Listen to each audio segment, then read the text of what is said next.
Hello, everyone. Welcome back to another episode of Tech for Thought, where we break down the latest AI, finance, and technology news. In our last episode, we explored NVIDIA's hardware push, AI's growing role in finance, and the return on investment of generative AI. Today's going to be a little different. We're going to deep dive into the crypto's resurgence, and then a bold $2 trillion AI prediction that TSMC just put out there, as well as how Anthropic and OpenAI are changing the education world and as well as just AI in general. So yeah, we'll get started. The first topic we'll talk about is a big one. A lot of crypto guys are going to be happy about this, but so the FDIC is removing crypto research restrictions on banks now.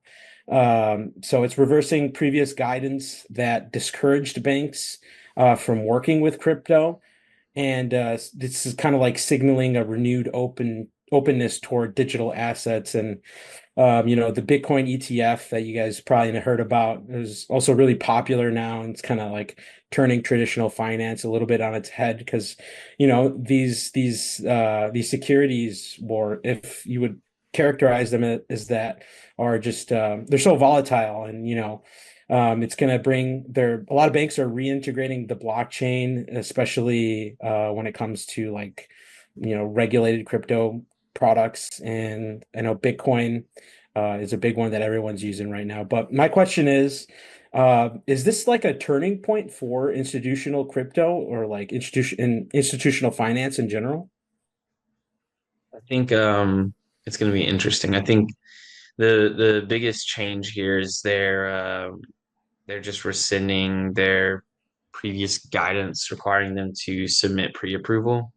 So before they had to submit basically a request to delve into it. Now they're kind of being left to do it themselves in a way, but they still have to report it. So they still are being held responsible.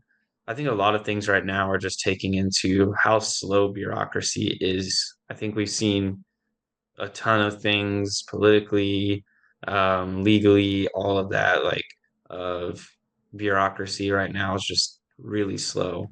And I mean many facets from immigration to if you want to say go diving into like presidential things or like government regulation things that are going on.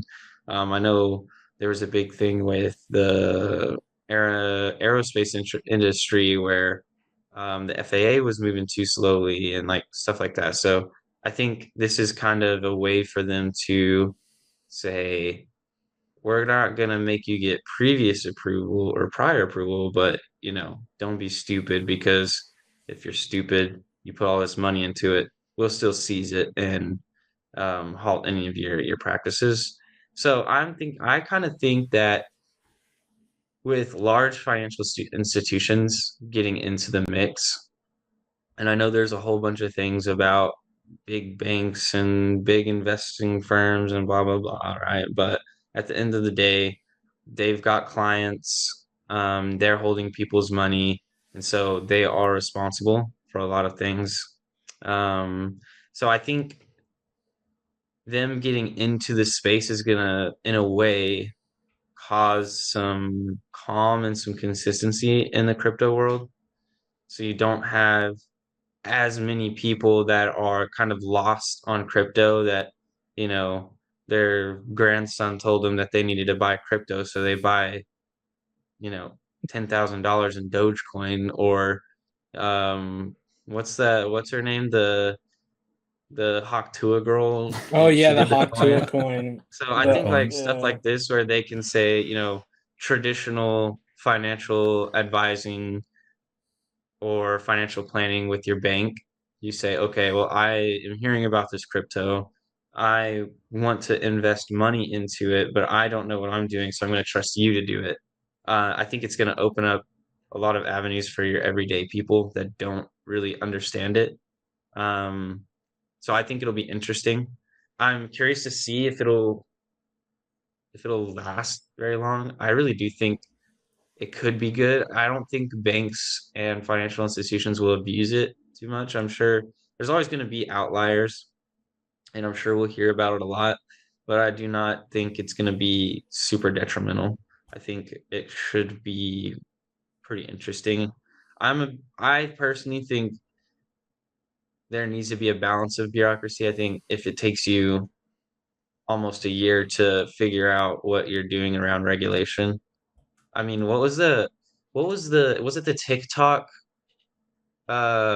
thing with like the the hearing that they had where they're asking like super basic questions and they just never understood any of it because like a lot of them Oh are yeah. not tech friendly, like they just don't understand it. Hmm. Um, so I think you think of what we watch live, but think about it through all of bureaucracy and try to imagine them trying to regulate cryptocurrency. Yeah, I I mean, I don't. Yeah. think a single agency's reversal doesn't really mean the path is clear for crypto.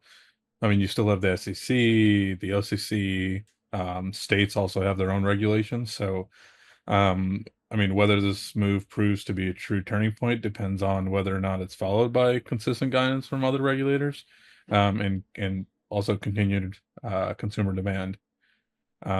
So I mean, sure, it could be an indicator. If the FDIC does it, then other agencies might follow. But at least right now, I don't think it one agency itself proves that there's a shift. My Well, hope I think is, FDIC is just who's covering it, insuring it. FDIC typically is, if you have money stolen, you have like client money stolen or something like that. Like if someone comes in and robs your bank, there's a huge thing in the banking industry. Like if you're a teller Yeah. and someone robs, they're holding you at gunpoint. They say, well, let them take the money. And I don't know if I'm supposed to be saying that, but yeah, they're like, let them take the money. It's better than them shooting you because the FDIC is what backs that. Like that's what the FDIC does. So I don't know how the FDIC really impacts it at the end of the day because I think the SEC and kind of like you said, SEC is just them reporting it. So I think the FDIC, I just don't really know how deep the impact is going to go. It's a good point. They insure up to 250K for FDIC, and then if you're investing in securities, it's SIPC. So that's Mhm. a 250K as well, I believe. Okay. So like if you're investing in securities, I'm assuming if the FDIC is removing crypto restrictions on banks, that SIPC is somehow gonna do that as well. I don't know. I'm not too sure. That SIPC is like for when you're trading. But yeah. Yeah, I What were you gonna mean, say, Jacob? I was going to say, just my hope is that, like Chris, you were mentioning earlier, there's going to be outliers. I'm just hoping that a lot of the quote unquote bad apples that we see, a lot of the rug pulls that we see in the cryptocurrency space, I just hope it doesn't kind of ruin the general public's perception of what this type of investing could be. Well, And I we had think, we had our own president even released, or like, Oh coin yeah, and crypto capital of the world. Yeah, yeah. I hope it moves in the right direction. I hope the right advisors, the right representatives in the government are able to present to the different boards and committees in the proper light of what needs to be done. I think the general public, based on how like easily manipulated the markets are currently, I don't know if a lot of people would trust putting a lot of their assets into it currently, just simply for the fact that, again, like someone can just manipulate the market, and then there's no guarantee like that 250,000 that your money is safe. And I don't know how the government would ever plan to even guarantee an asset like that is not fully under their control or something like that. But yeah, that's just, you just gotta hope, I guess, the best for the future, and see how it progresses. But I guess personally, I think having a small investment in it, that's not money that I guess you can or can't afford to lose, but having a small investment in it couldn't really hurt you if you have that extra, that spare income. yeah, yeah, I I mean, definitely think telling people to get crypto, I always recommend new investors to just go ETFs, right? Instead of Mm, nitpicking it yourself, yeah. because I would never tell somebody, yeah, Bitcoin super secure, go drop 80 grand on it. I promise it'll go up. Like I would never do that. If you're like interested in crypto, ETFs, I think would be the best way. And I think as far as bad actors go, It's a good point. But I think with as many rug pulls as we've seen, it's mostly been, single unregulated individuals that are basically just hyping up a coin that they've built out, or it's basically just so many pump and dump schemes. But because crypto's so unregulated, they get away with it oftentimes, and then the SEC has to come in and clean it up afterwards, which is why the FDIC initially did the pre-approval for banks. But because they had such a long process for the banks, it gave way too much time for these individual bad actors to go in and manipulate things themselves. And then, kind of like you said, then we're hearing, oh, this person and this person and this person and this person all are taking advantage. LeBron James also, like all these people of, you know, don't buy crypto because you're gonna it's all rigged and there's no value, and it's a difficult topic, and we're all so used to, our fiat money. So the idea of transitioning to something like crypto and where it gets its value from, and why is my one Bitcoin worth $20,000 right now? Why is it worth $80,000? Like, what's backing that? Like, there's just a lot of questions for people, and I think getting some regulation through banks is going to be probably good for your everyday person. Yeah, I mean, I think U.S. regulators, I mean, I guess with this shift, they might be becoming more comfortable with banks operating within the crypto space. However, um, they probably want certain safeguards in place, such as anti-money laundering, risk management, consumer protections. Government agencies like CFPB would have to be involved, Consumer Federal Protections Bureau, would have to be involved and things like that. So, um, there's lots of things that have to be in place before banks really start getting into crypto. But yeah, I mean, this could be a turning point. We'll see. We'll see what the future holds. No one can really say for sure, but yeah, I think it's a step in the right direction if, from the perspective of people who like crypto and want it to flourish. So Yeah. I think a big challenge too would be like the fact that we had a lot of these different exchanges that again also were part of the unfortunately like the scams or cashing Yeah. out and SBF. how are you going to have the banks always have each customer tied to some type of personally identifiable information. How are you going to do that for cryptocurrency unless you make all customers on a specific exchange do like a know your customer, like a KYC?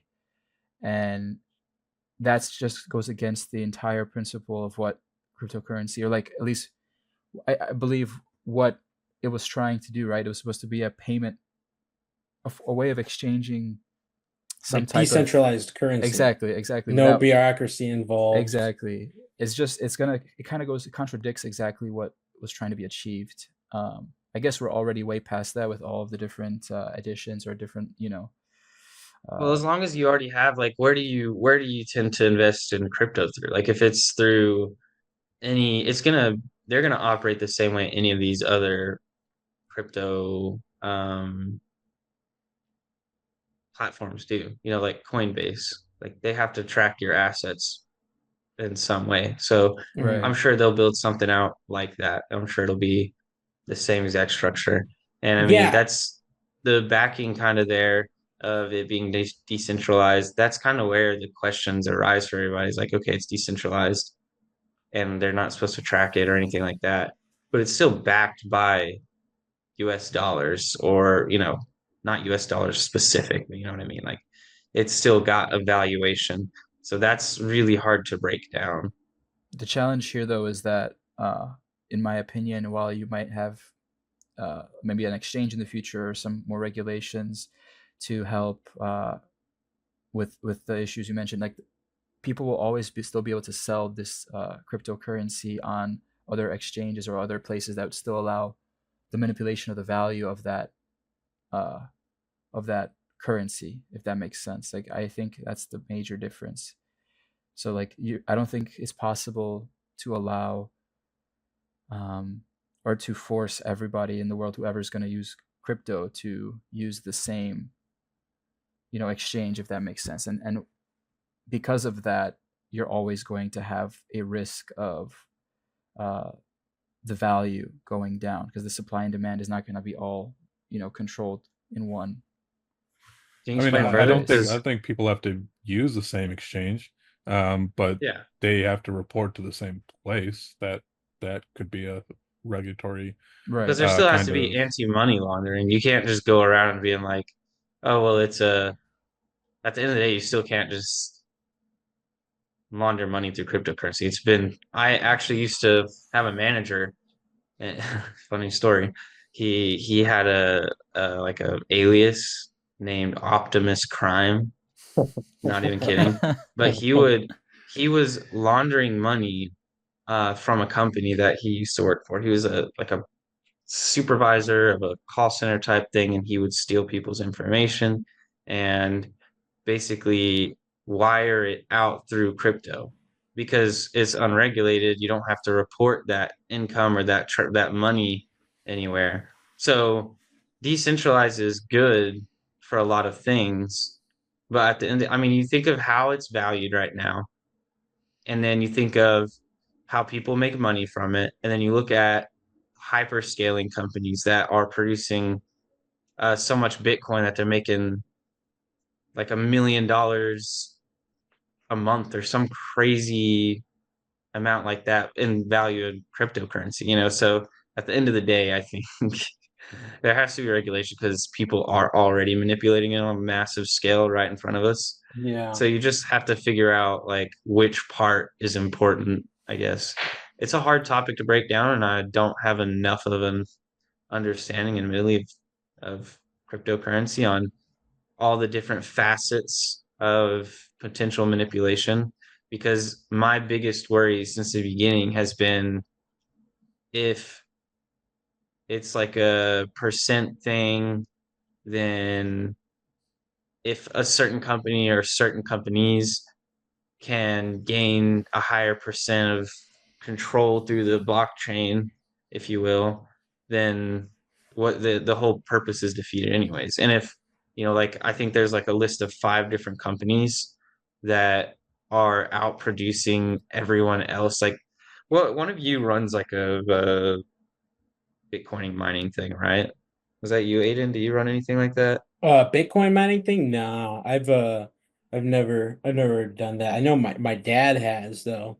He worked Mm. with some guy that was like back in like 2017, 2016, I think. Some dude he was working with was mining. Was it like Bitcoin, Ethereum? I forgot. It was one of the main cryptos, or maybe some alt currency, maybe like Cardano or something. But his electric bills were getting real high, and the software that was required for like the algorithms to actually mine the coin itself was like, wasn't worth it for the juice wasn't worth the squeeze kind of deal, you know? Mm-hmm. Yeah. So for instance, like I'm just gonna I'm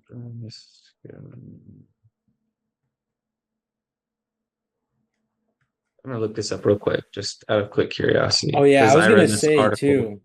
You guys were talking, sorry to cut you off. We were talking about like actually tracking the transactions. I looked something up real quick, and so apparently on the blockchain you can track like a Bitcoin like transaction. You need an actual transaction ID from whatever like currency you're or like platform you're using. But yeah, there's a little Yeah, I mean, blockchain technology in general itself is great. I mean, like I was talking about one of our previous episodes, Mhm. one of the great kind of use cases for blockchain technology is where farmers can use blockchain to trace, or people in general, like people, I know a lot of farmers and these like food packaging companies put those QR codes on food, so you can essentially see where throughout the entire supply chain your food essentially came from. How they Dang, do that is they track it with blockchain technology. dang, that's dope. See, That's the crazy. blockchain technology is awesome Yeah, itself. blockchain is cool. But I think with any type of decentralized anything, I mean, you go back in time to the beginning of anything, it starts as a decentralized thing. There's no government regulation. You're kind of left to do whatever you want to do. There's always going to be good and bad. It's like the Wild West, all of that's decentralized, but you're fearing for your life pretty much all the time. There's not any regulation. So I think corruption is going to exist anywhere, but it's a weird thing because you want government regulation to a certain extent, but a good example is my wife and I are buying land, and they have the city has its own regulations on what you can do with that land, which is, really difficult because it's like I get it, but also it's my land. I want to do what I want on it. I don't want you telling me what I can build on my land.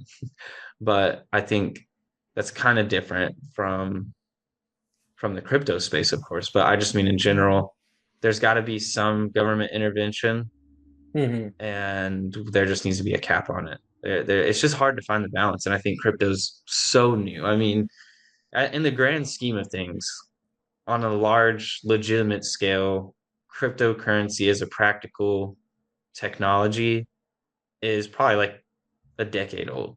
I mean, just on like an actual large scale, Hmm. we'll say it's 20 years old. It's in its general infancy. And with, like I said before, with as slow as bureaucracy moves, they're barely able to catch up on regulating, you know, typical technologies like smartphones and all of that, right? Hmm. So imagine them trying to figure out how to regulate something like crypto. Yeah.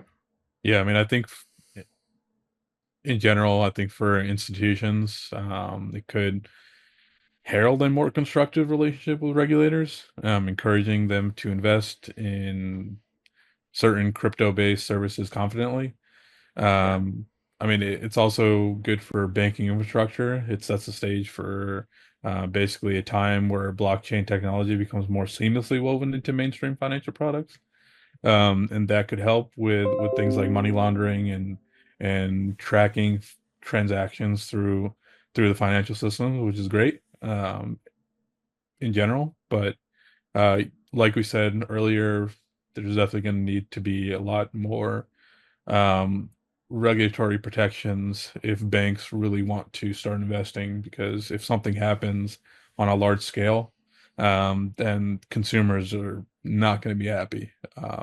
So Yeah. they definitely need to be careful.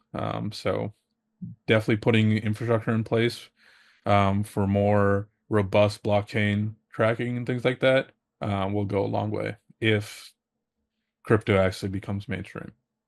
Yeah. I mean, at the end of the day, I'm going to trust what my bank says over what some random dude on YouTube says with a bunch of flashing colorful words on screen, you What do know? you bank with, if you don't mind me asking? I use a few different banks. Nice. So Not Wells Fargo? actually, I Don't use get me Wells started Fargo, on but Wells it's, Fargo. Don't get me started on Wells I was Fargo. about to yeah, no, no, say. no. Wells Fargo was the first bank I ever got because I had well, I guess it's my first bank outside like my small town, it was like a wood forest or something like that, like Walmart kind of bank whenever I was 17, 18. And I went and opened up a Wells Fargo account. And at first I liked them, and over a couple years I realized I hated them, and I went and opened up a Chase account, and they are 100,000 times better than Wells Fargo. And Could have told yeah, you Wells that. Fargo's, huh? Could have You told don't you like that. Chase? No, You Chase is could, awesome. I yeah. hate I Wells so I Fargo. use like Wells Fargo, Chase, and then a couple of uh, oh God, what are they called? Like the community Oh, the things. What are they individual called? banks. Oh, like Credit Ally Credit or unions. oh, credit unions? credit unions. Yeah, I use a couple credit Okay. unions Yeah. because Gotcha. their credit cards. You can get a credit union credit card at like 10% pretty They also easily. have high rates too for return rates for Yeah. And they're just smaller, kind of easier to deal with sometimes. Gotta love credit unions. Aiden, what's this I hear about TSMC? Oh yeah, so TSMC is projecting that the AI market is going to be $2 trillion by 2030. So TSMC is like they're citing basically sustained growth for chip demand and infrastructure development. And so we've kind of been talking about this the past few episodes, or like since we started, just how everything's going to scale in terms of chips and infrastructure development, like everything's driven by the cloud now, and there's just a strong indicator for long-term AI scalability just in general. We have the TSMC also gave the US a bunch of money in terms of like investing for AI for the future. So my question is to you guys, is the $2 trillion estimate realistic or overhyped when you take into account, like, okay, you got AI, chip demand, and then also infrastructure to run all that stuff? Yeah, I mean, there are definitely certain reasons why it could be realistic. I mean, if you compare it to the growth of the internet and smartphones, we could this suggests that massive technology disruptions can indeed reach multi-trillion-dollar valuations and market sizes over time. I mean, AI is often compared to the advent of the internet in terms of the potential impact it has. It also spans a broad range of industries, so healthcare, finance, manufacturing, etc. So when combined across hardware, software services, and downstream transformations and things like that through various sectors, I think the $2 trillion figure may be achievable. Yeah, I was thinking kind of the same thing, hoping to hear what everyone else has to say as well. I mean, I think the valuation could definitely be there, but I again just looking back through history, you want to make sure that that valuation has some actual foundation behind it. Um, you don't want to have any type of AI bubbles, right? So I think by that point, 2030, uh, I think that should be a lot more established, should be a lot more credibility in the space. And was it TSMC just in general valuing the market for 2 trillion, or was it Yeah, more of they're like basically. their impact on it? Because that's what I also kind of understood from Oh that, is that yeah, it was their impact of their chips causing a $2 trillion. So maybe the market could be even bigger than that potentially, yeah, but it was just their impact themselves. And so, because they are kind of like the leader in the chip manufacturing space at the moment, I guess you could argue that Nvidia as well, but they have different technologies, right? Or I guess Nvidia still uses TSMC's yeah. infrastructure Sure. anyway to produce their products. So that's my take on Yeah, I it. would actually building kind of off of what we spoke about last week on the Blackwell Ultra being released. You think about com combining this with that, um, that increases the potential. And we were talking about the efficiency of the Blackwell Ultra, and kind of it was a big talking point of yes, it's what was it, 50%, 100, was it 50%? It was 50%, right? More I think it's yeah, processing power. 1.5 times more Yeah. powerful than the previous So chip. you think about, we were talking about how much more powerful that is. This chip is meant to be more powerful, but its main focus was efficiency, which is they wanted to down that to 2 nanometers. I don't know enough about hardware to really get into the nitty-gritty of it, but if it is kind of what they're declaring it to be, and Aiden, you explained it really well before we hopped on here of kind of what the 2 nanometer processing versus the what was it, 5 nanometers, that was a big thing Yeah. before, because this was saying that it offers, let me see, it offered 30% lower power consumption or Mhm. 15% higher performance compared to even a 3 nanometer. So Yeah. I can't imagine what it's like compared to a 5 nanometer, because it seems like it's um, quite incremental. Yeah, it is, man. It's their new kind of technology that a lot of everybody uses TSMC's transistors to help power their chips. And so because they're like they're like the Apple, you know how Apple they release all the latest technology and stuff on the newest iPhone. Oh, it's gonna come. They're like that, but like specifically for like chip manufacturing and everything involved. And so like this new 2nm, like the whole this new transistor is going to be used by a lot of companies. And I think back to what you were saying, Jacob, is like maybe it is like it's going to be solely their impact on the AI market. But I think 2 trillion, I don't know how much it is right now. I think it was like 6% of growth expected, but I'm not too sure where I'm getting those numbers from. But anyways, what I'm trying to say is that I think that it's a good starting point for them when they say like 2 trillion by 2030. I think that's a good estimate, like a realistic estimate when you take into account, energy infrastructure development as well as how in demand like chips are, where they're used for everything. And then like just AI, I think all accumulation of all of those things is pretty realistic by 2030.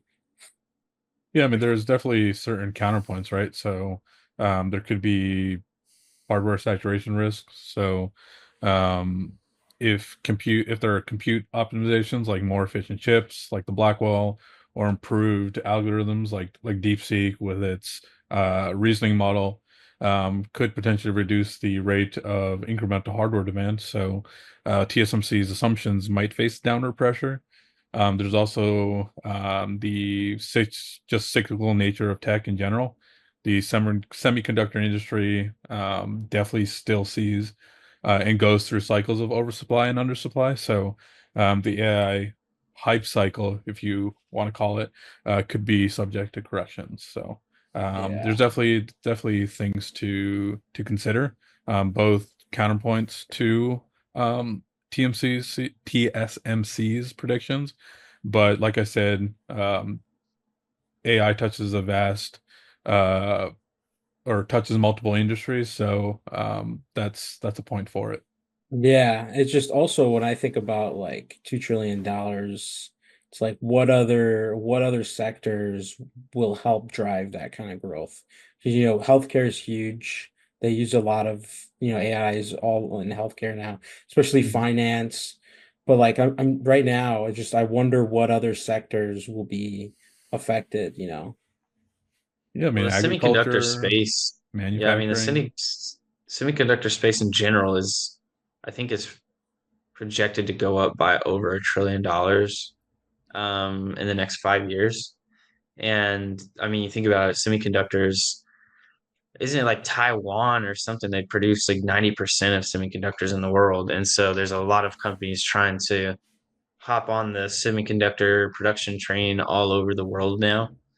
So if they're driving a lot of power behind semiconductors, I mean, they're directly connected to that. And I know that they're linked with, I think, Apple, Qualcomm, what else? Nvidia, AMD,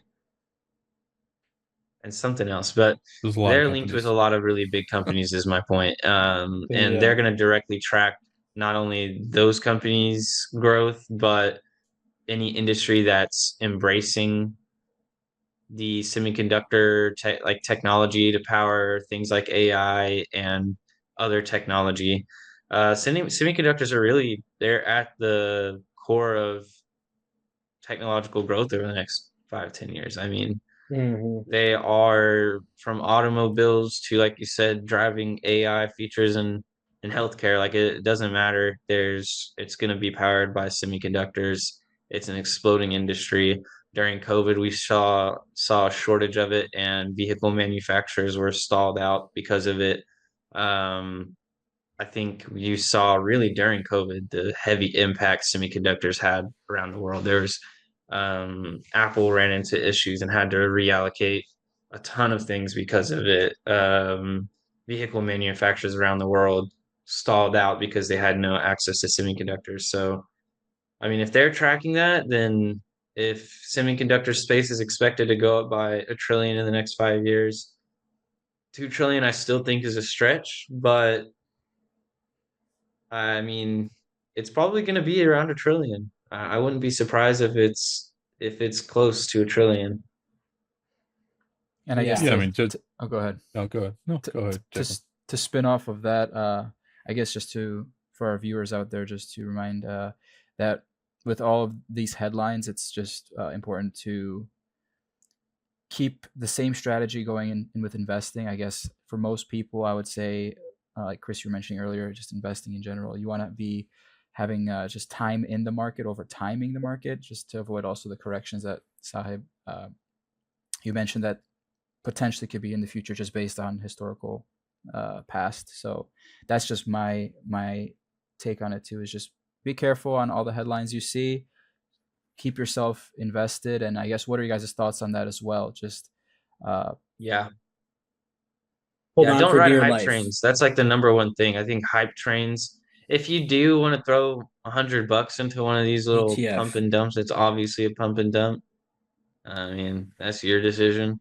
But don't go throwing a big chunk of money just because one week everybody's talking about Dogecoin or some other company that's blowing up, you know. I I think, mean, well, go ahead. the S&P 500 used to be a safe bet, but as we've seen the last 3 days, not so much a safe bet at the moment. right. Yeah, Well, it's a nice it's buying price. It's not good to yeah, I was cash gonna out Buy say, the though. dip. I would not cash out at this moment. I'm just saying, like, yeah, just Yeah, don't try to I time the love market. Don't try market to time. crashes. Yeah, just I time. love them. Time is your Give Hold me all the on. only market ally. crashes. I made so much money during COVID because I bought all of that stuff low.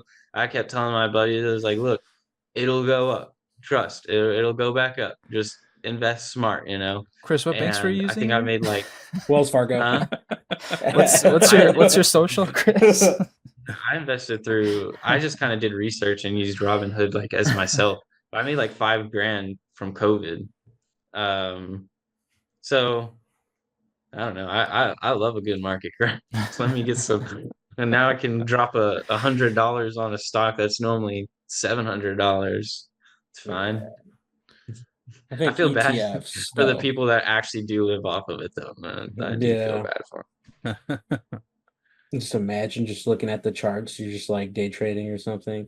You're just them. I looking at don't it, you're freak like, out about market holy. crashes. I think it's if you the thing is there's a chart you can look up, and there's a market crash every single decade in American history. Um, I so mean, markets haven't fallen this much since In I think the 2020, I last thought. one of the last times was like 2020. Black Monday in 1989. I think the Yeah, other one was when COVID was listed by the World Health Organization as a worldwide pandemic. yeah. So there's really only been two in the last, what, 30 years? Wait, no, I'm doing millennial 40. math Yeah, here. it's Yeah, okay. probably 40 years. So, Yeah, I mean, I think the scarier part is that you look at it, and in just the 2020s alone, we've had two severe market crashes, one in 2020 and 2021, and one in 2025. So, the 2020s are not that big of a not a dip. great decade. Not that big of a dip as is this year. Like I said, Yeah. 1989 and and when COVID was actually announced as a worldwide pandemic, those were the only two that were as big as what's happening right now. And those were big disruptions. So, I just think it's um, definitely important to, like Jacob said, separate yourself from, we all get sucked into social media, and it's easy to fall into fear or hype or trends and not do our own research and reading. Um, and I think it's important for everybody to take a chill pill, sit back, analyze the situation. At the end of the day, I think if we're breaking down any part of the like financial and economic issues right now, I think paying attention to jobs and job movement right now, that's the scariest part, and all these companies spending power, like for instance, we are in the consulting world. We see companies they're not wanting to sign because there's so much market uncertainty that they're looking at, and they're saying, well, I don't want to drop X amount of money, even though I know I need this. I don't want to drop it right now because I don't know what's going to happen 6 months from now with my assets, how the consumers are going to be reacting, how consumer spending is going to be. So I think the biggest thing to focus on, and obviously the stock market has an effect on this, but if you're going to be really putting a lot of time into tracking anything, I think stocks are sexy, but the rest of economy, job market is the part that's going to impact our economy the most because if companies aren't signing, it's going to affect jobs. I really think consulting is a great point to like prove this because you see people not signing. So consulting firms are struggling financially and then they have to release staff because they can't afford to pay everybody. And then you have more people with no jobs flooding the job market, and it becomes it just spirals from there. So then you have to stop and see where do we rein that in? Um, and then you're looking at like, oh well, I was talking to someone the other day, and like, well, I could go get a job in as a manager at a fast food joint or at a place here or something like that.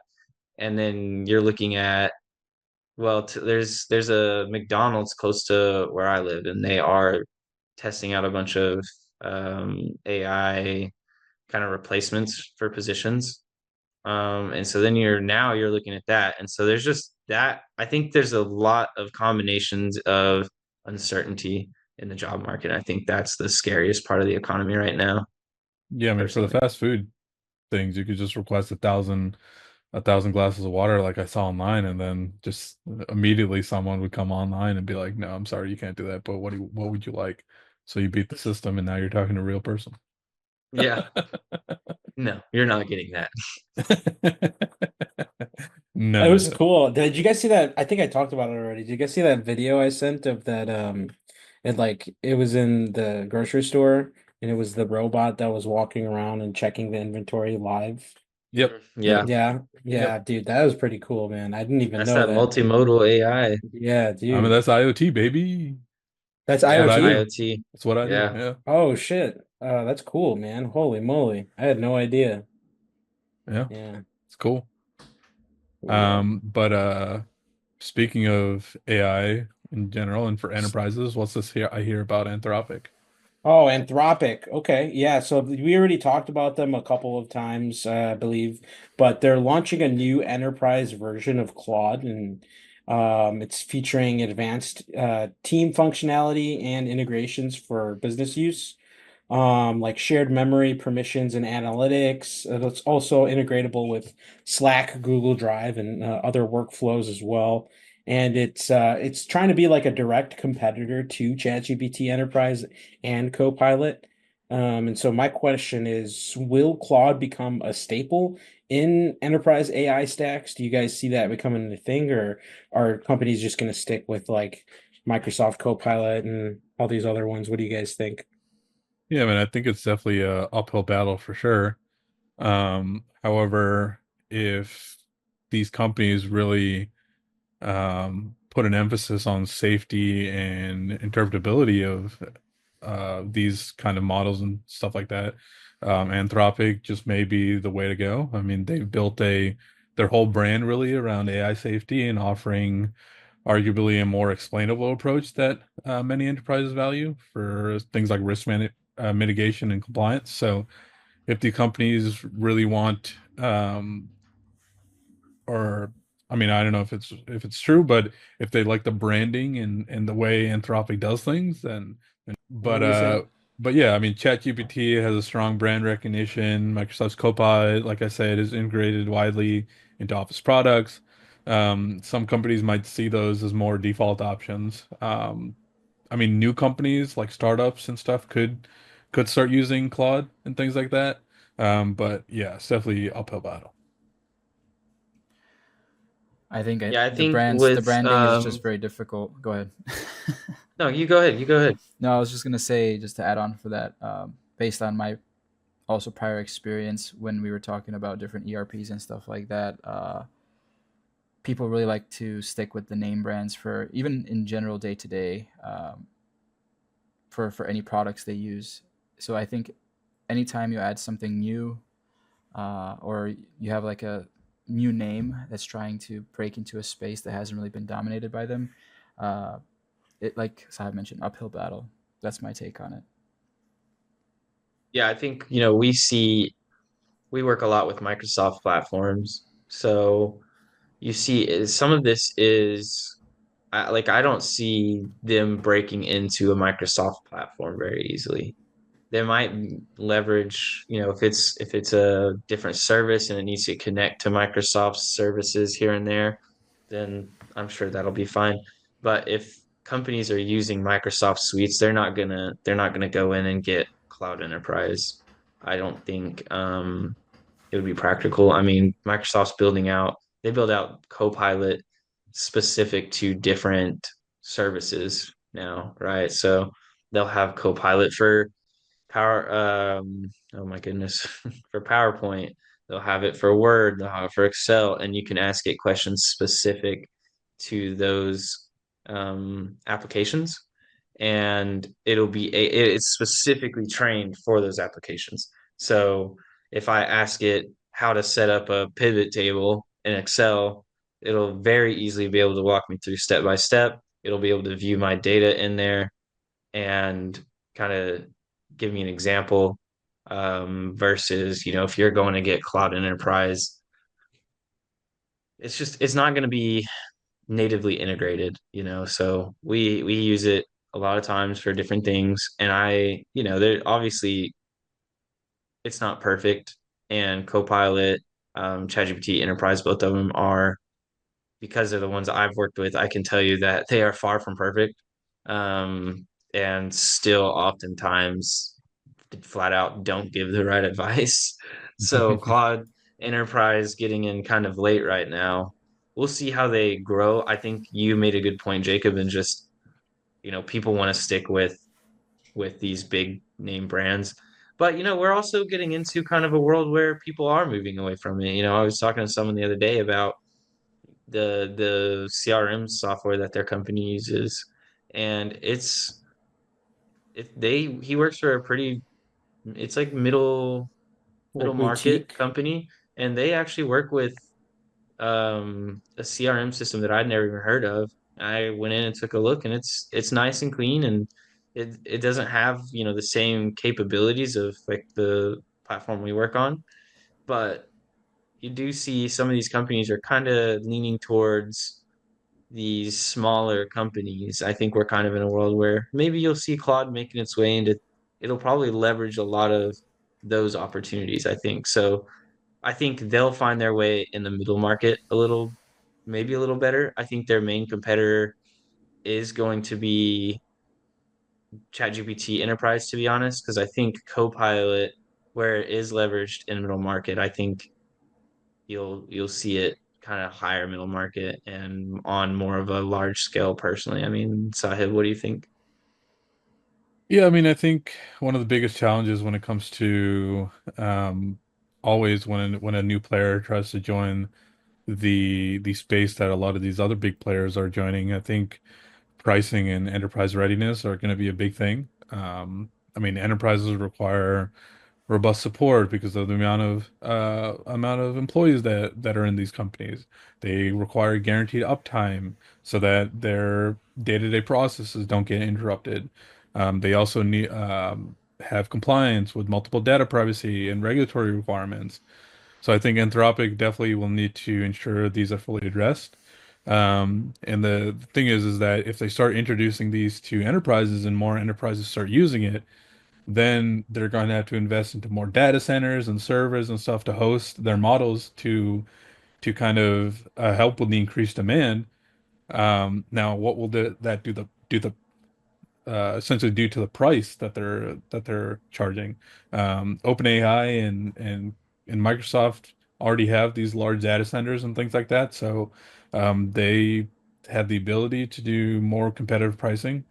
I mean, I know OpenAI and Sam Altman say that they're not even making money right now. So if Anthropic is going to move into the enterprise space, they need to address these concerns with Hmm. will they be able to guarantee this uptime? Because if something happens and they can't, then that just basically ruins their entire model, right? Um, so yeah, I mean, depends. I mean, enterprise, maybe they're not entirely ready yet. Maybe they're more ready for kind of these kind of lower companies, maybe small business, start building their brand there, or startups and things like that, and then maybe they could push into the enterprise space for bigger companies. But yeah, I think pricing and just readiness in general will be a big challenge for them. Do you And guys think, sorry, go ahead. I think their biggest advantage is actually other models can utilize Claude, and from what I understand, Copilot actually leverages um 3.5 Sonnet? Am I using the right 3.7, terminology there? the Yeah, newest so they one. actually leverage it and claim that it's better than GPT 4.0. And from what I understand, they actually Copilot uses it to fill in gaps that Copilot itself has.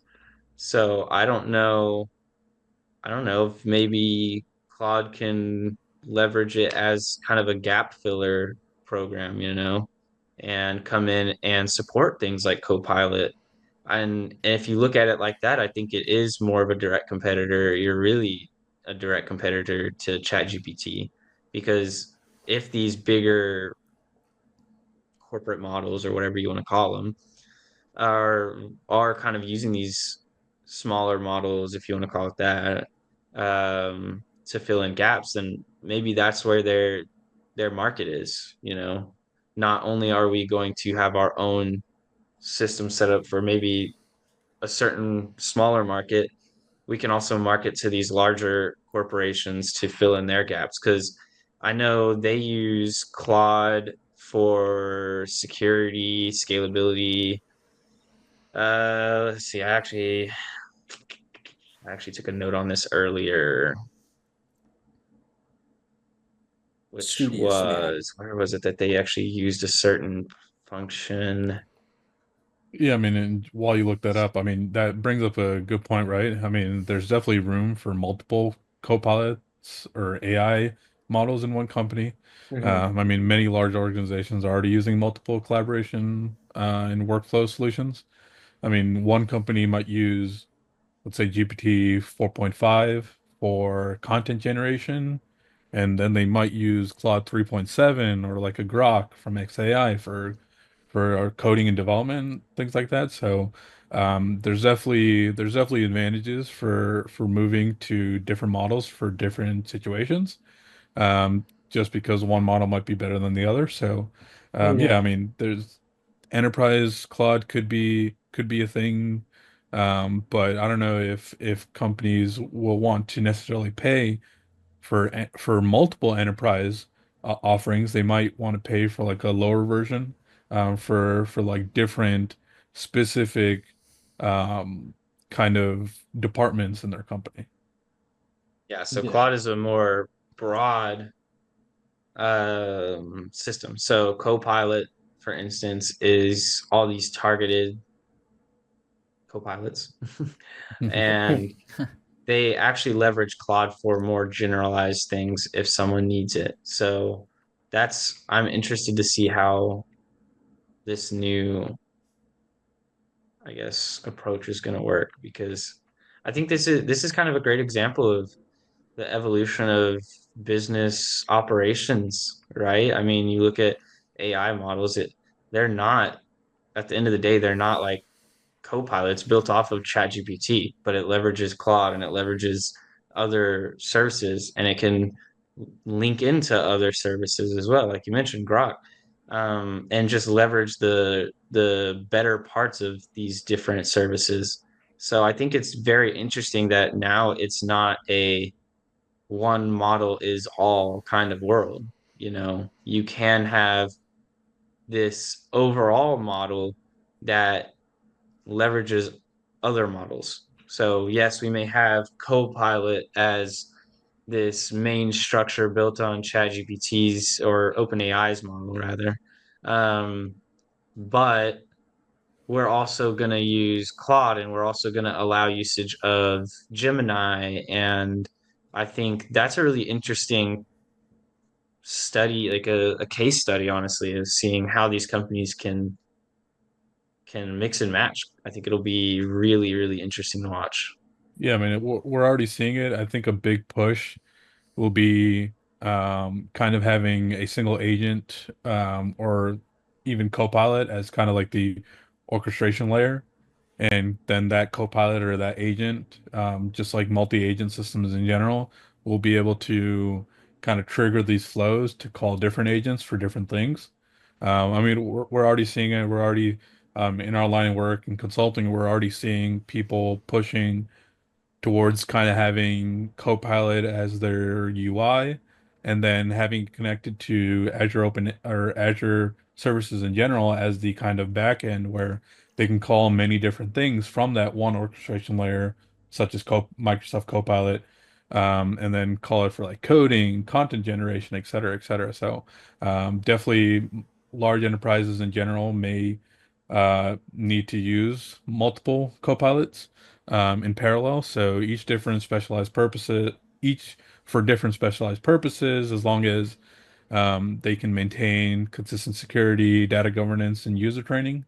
I think, yeah, there's definitely room for multiple models, and we're seeing that now. Do you think there's going to be a big, because we hear a lot about different companies or new models or anything like that that's coming out. Do you think there's going to be a big push for acquisitions by some of these bigger players in the tech space to, again, like you mentioned, this is a very high upfront cost for a lot of these companies. Can they sustain it? Can they provide that uptime? Like, do you think, kind of like we've seen historically, a lot of these new innovators get consumed by the bigger players, so that like a lot of these each one has its own features or its own use case.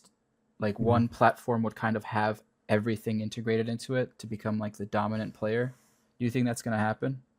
I mean, in terms of, I don't think we necessarily want that to happen. And to be honest, I don't think it will.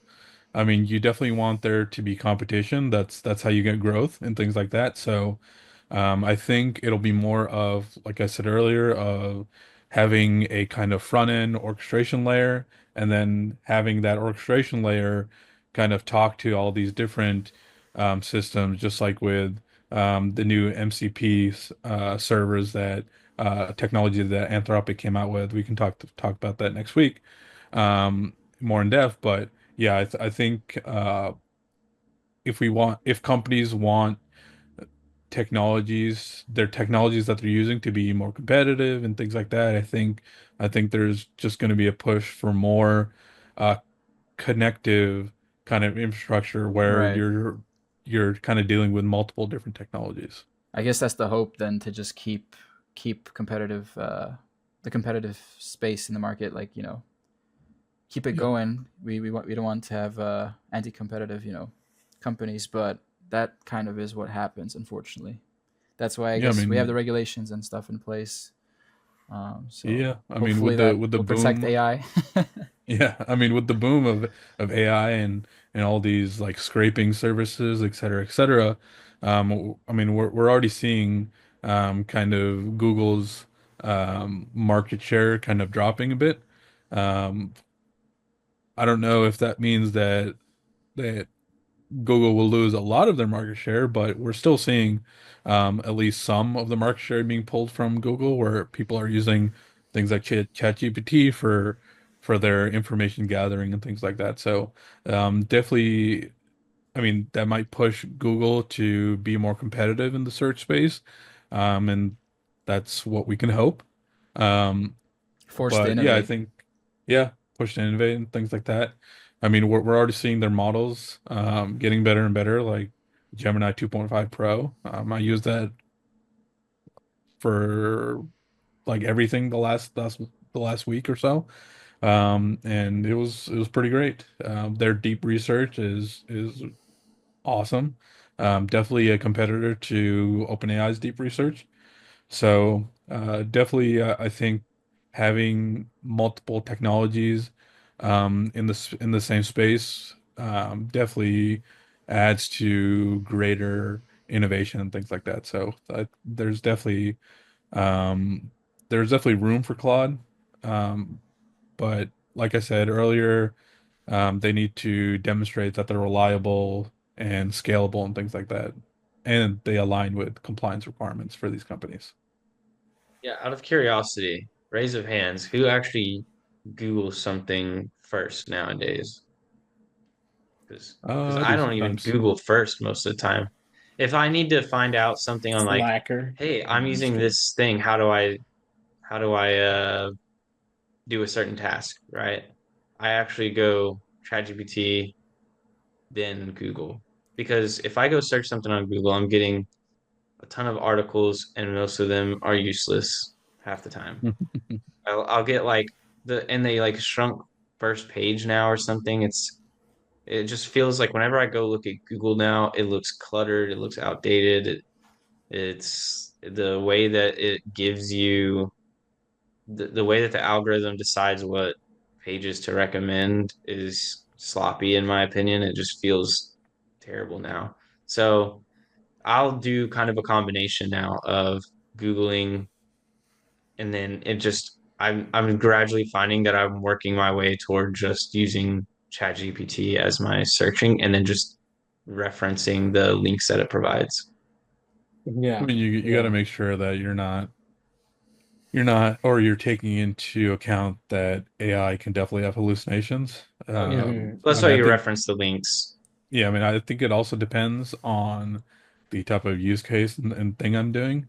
Like Hmm. if I'm looking for a product, I think I'm not gonna really go to ChatGPT and ask what a better product is.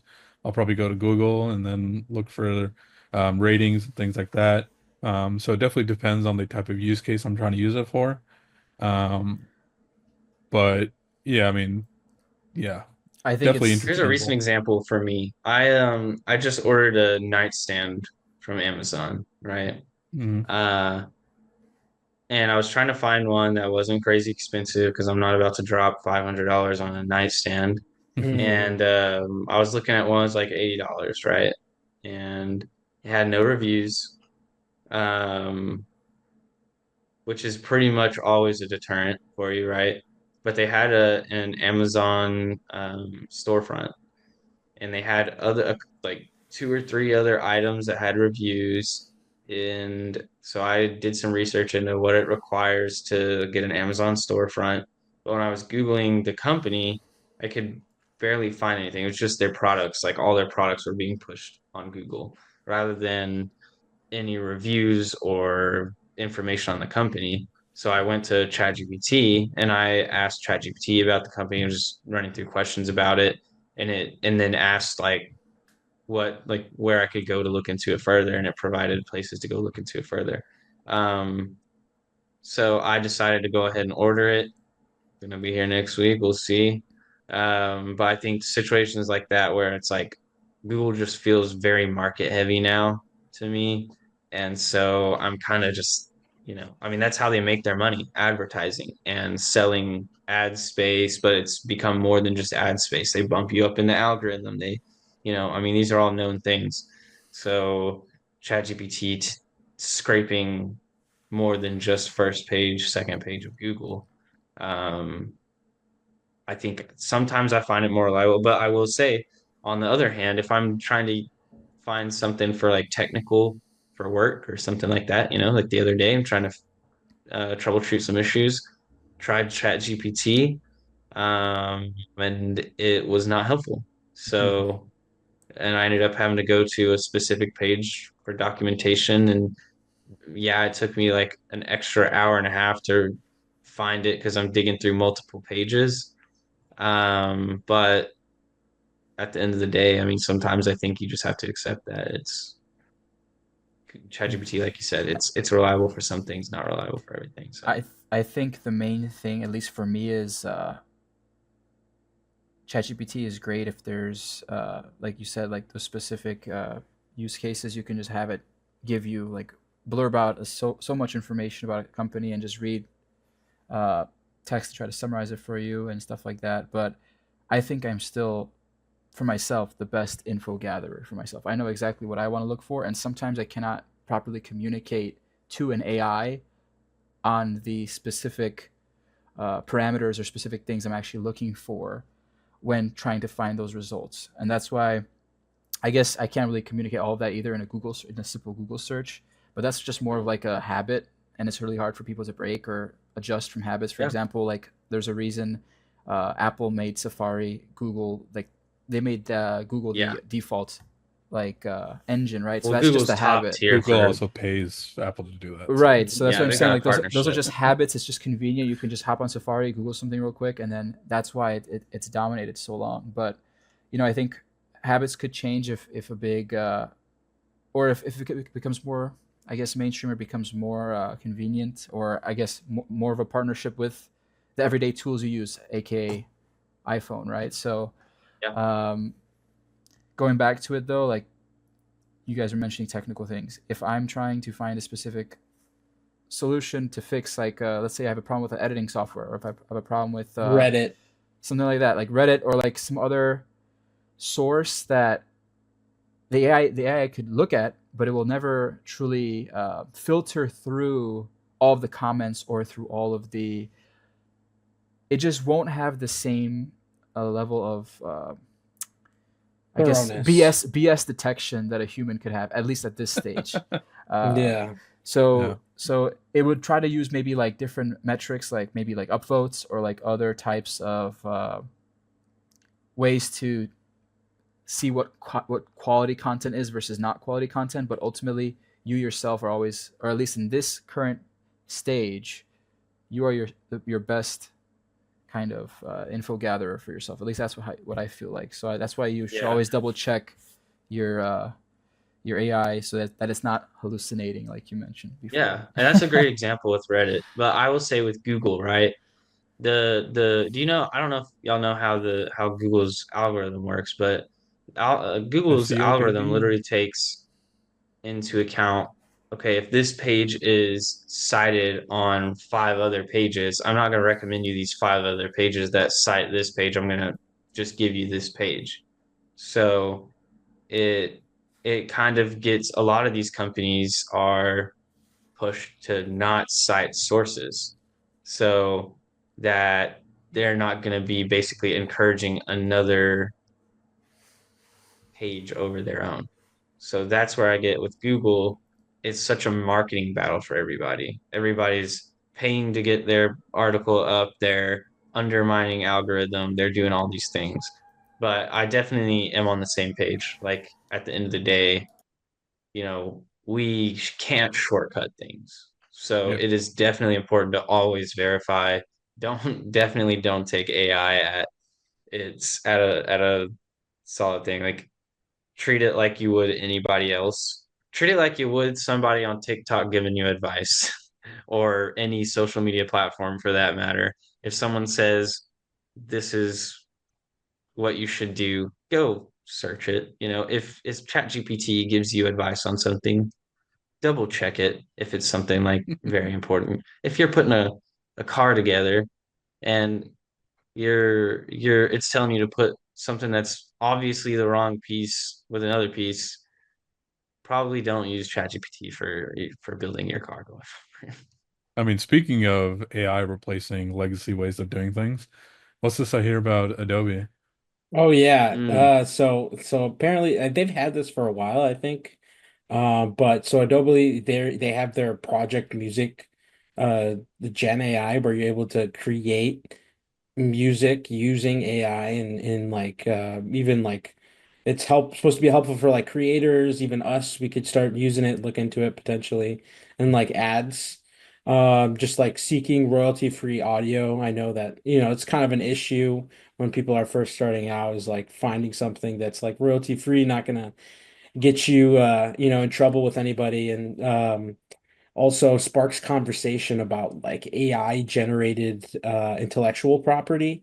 So like, is this what you create in this generative AI like music that Adobe's offering? Should it be considered intellectual property? And like, could this change music production as we know it? What do you guys think? Yeah, I mean, I think for lower budget productions or fast turnaround needs, I think AI generated music could become standard. This may shift routine tasks like creating jingles and ambient audio away from traditional composers. Now, that's another thing if the AI is basically taking money away from these composers, but um, on the other hand, for lower budget productions, it's also cheaper. Um, but yeah, who knows? I mean, I'm not really that much into the music generation scene, so I don't know everything that goes on behind the scenes when it comes to IP and things like that. I mean, I know creators sample other creators all the time, and sometimes they don't give them credit or ask for their permission, and then they get sued. But if an AI does do something like that, is it the person that used that audio that gets sued, or is it the company that used that whose AI sampled that song? Um, do they get sued? Oh, I don't like know. who's in trouble? Yeah. Yeah. I mean, it's such a it's such a gray area because you don't want to say totally, oh yeah, that's intellectual property because anybody could start making it.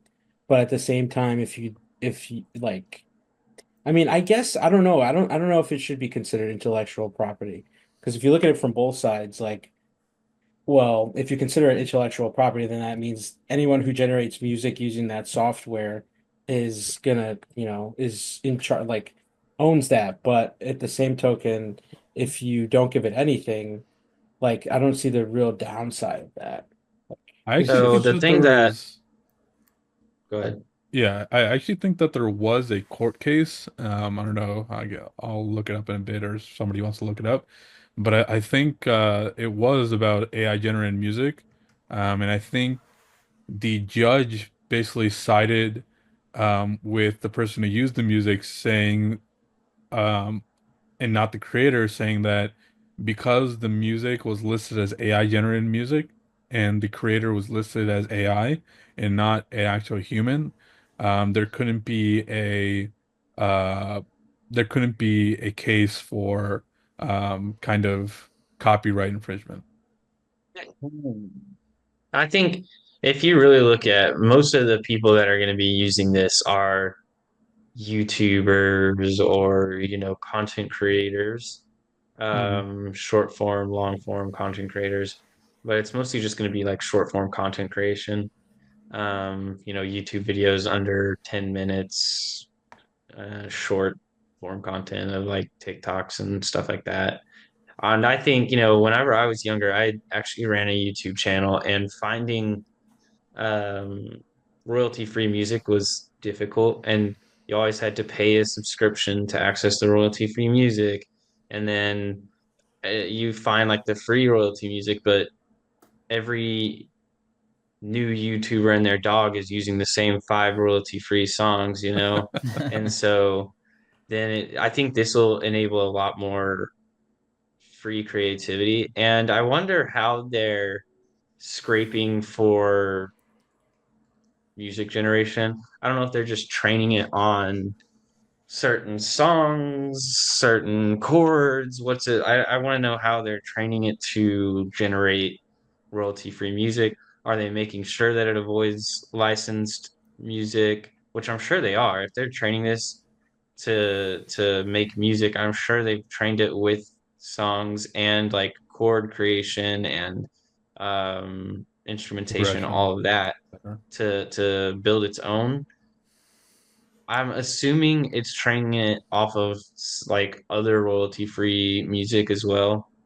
Um, I doubt they're training it with licensed music. Like I doubt they're throwing in some T Swizzle and I telling don't you to know. reference. the baby. I mean, they might not be specifically saying copy this entirely, but it could be for stuff that sounds good. They might be training on certain chord progressions, Yeah. and things like that. So who knows? I mean, we don't know. I mean, we already saw ChatGPT and Google kind of petition the Supreme Court to allow them to use copyrighted material, and their basis for it was, well, look at China. They'll beat us if we don't have this kind of if you guys don't allow us to do this. So yeah, who Oh, that's like knows? everybody's scapegoat now. They're like, but China's doing it. You don't want China to beat us, do you? And then our government's like, oh, you're right, China. China. I guess Yeah. whatever gets the government to actually to have Take action, to action. take action, and I Yeah. think that's my take on it is there needs to be specific regulation in place, kind of like how um, YouTube functions or like other platforms through like the fair use, right? So if you're able to remix or like modify content to a certain extent, like there's no way someone can just keep I guess the term is gatekeeping their song or their unique chord progression or whatever that you could argue is the AI could be infringing upon. Like there needs to be clear language there um, from the government on what is and isn't allowed. And I think with that, all of the platforms that host music or videos or anything like that will need to have some sort of advancement to their current um, audio matching algorithms or whatever they have to detect audio automatically so that it prevents, it just needs to adapt with the time, right? Mm. So uh, you can't just claim as like a different song from a different publisher for an AI generated one if it meets a certain amount of new like remix or like new design elements in it. You know what I'm saying? Like I think that's the way that it should go forward. But then again, we'll see what actually happens. But if the government takes action, I think that's the step to go forward, in my opinion. Yeah. Yeah, I mean, I read that currently there are a lot of jurisdiction copyright laws that assume a human author. So I mean, regulators, I guess, would have to define frameworks that explicitly addressing AI, like you said, or AI generated works, and then specifying who, if anyone, can claim ownership of AI generated work. I mean, it's also um, matters like what training data that these AI models are trained on. I know that there are some legal proposals calling for models to kind of disclose what training they use and provide a means for the right holders to kind of opt out or seek compensation. So it's kind of like a weird gray area because if the AI models are trained on copyright material, but then somebody uses that model to create music, then who can claim ownership of that? Is it the company that created the music using AI, or is it the company, or is it the individual whose music was used to train that model, or is it the individual who used that AI model to create that music? So I think we're Yeah. getting into this world of scrape protection, if you will, where you have some way, and I think you'll see businesses and services pop up for this, honestly, of storing, I don't know, there will be a way to keep your data from being scraped. For sure. There's gonna have to be some regulation around that. And I don't know how that's going to work. And I don't know how many companies are going to want their information on being used and not being used because it really gets difficult because if they want to just train a model on, 500 artists, you're not going to be able to tell that your music was used to train a model. Yeah, I mean, I think there are a lot of things we need to consider. I mean, there's regulatory fragmentation and global inconsistencies. Um, I mean, different countries approach AI IP differently, leading to kind of these inconsistent standards.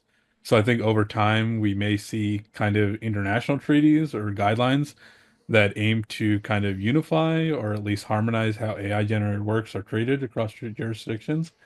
But I think definitely going to be difficult with how many different countries there are and all the different laws that they have, et cetera, et cetera. So, yeah, definitely definitely going to be an issue um, in terms of what companies follow what rules. It'll be an interesting evolution for sure. I think the art industry as a whole this is gonna be probably the biggest impact on their creative ability or their own IP. Probably, I don't even know of something else that you could really come up with that would be a competitor to that. I mean, I guess, you know, the online landscape of, like you don't have to buy a Van Gogh painting to have it as your background on your computer. So I guess you could look at it like that, but I think, you have to look up Van Gogh there. Um, so I think it's going to be weird to see how this is approached. I do think, uh, in the grand scheme of things, this kind of music being generated is going to have some pros and cons. I definitely think it'll provide some more variety in content creation, but I don't really know. I think it'll be one of those that it's fine to say, I don't know, we don't know, and we'll enjoy sitting back and watching. Indeed, Yep, indeed. for sure. I had a question. So, in terms of like all the articles we talked about today, which article stories stood out to you guys the most, do you think? I think I don't know about the article in general, but I think we had a great discussion around Claude Mhm. and companies kind of using multiple different models for their kind of needs. How one model might be better for content generation, one model might be better for kind of code generation, and how kind of the different models kind of add to more innovation and things like that between each model, kind of not having one model be able to do everything. So I think for me personally, I think that Claude article really gave us a good discussion and starting off point to kind of have that discussion. Yeah, I think for me it was the FDIC pulling back I would agree their with that. process. Yeah. I think it'll be interesting to see how this goes. Um, I think it was kind of unforeseen. I don't think anybody saw it coming.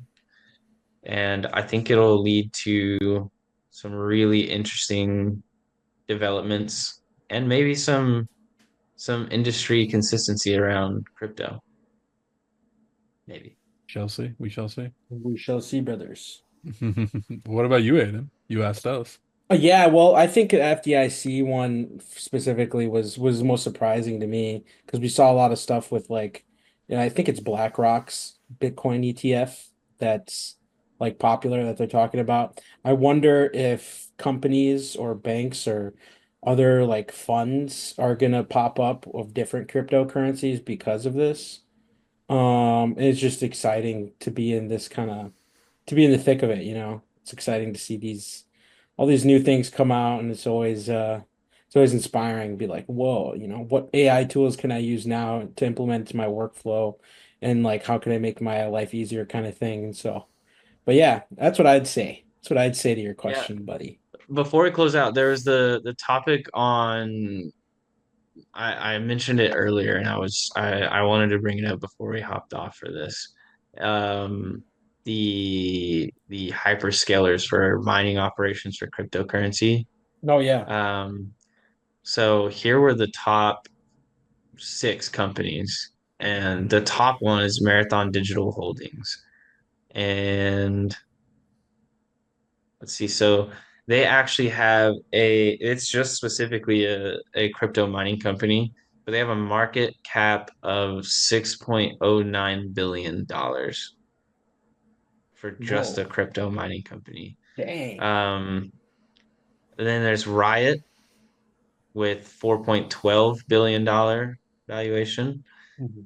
And then Clean Spark, which is 2.97 billion, Hut 8 mining, which is 2.15 billion. And then it doesn't actually give me the amounts for these other two, but the other two are Core Scientific and Bitfarms Limited. I only know So three of those companies, so I know yeah, so Riot. That's about it. Well, that's Yeah. pretty Yeah, I know crazy. Marathon, and then Marathon. I know Riot. Or, well, I guess I only know two of the companies. Yeah. That's just, I mean, that was just crazy to me when I looked it up before. It's like Mhm. They're that's selling kind the of where you shovels. think about the chips and the energy Exactly. production and stuff like that goes to companies that have such massive data centers and capacity that you're looking at Dang, okay. $6.1 billion in valuation for being just in crypto mining. It's gonna Crazy, be for sure. interesting. Very, very interesting indeed. Wow, they got a whole. I was just looking at their 2024 Riot's 2024 whatchamacallit, it's their fiscal year update. Yeah. It's interesting to see that stuff. Yeah. Anybody else have anything they want to add? Anything at all? Yeah, I'm it good. was a great episode, I think. Sounds good. Well, thank you everybody for joining us for another episode of Tech for Thought. If you're enjoying the show, don't forget to follow, like, subscribe, share it with someone curious about the future of tech, finance, and AI. See you all on the next week episode. Yeah, you guys, See ya. thanks.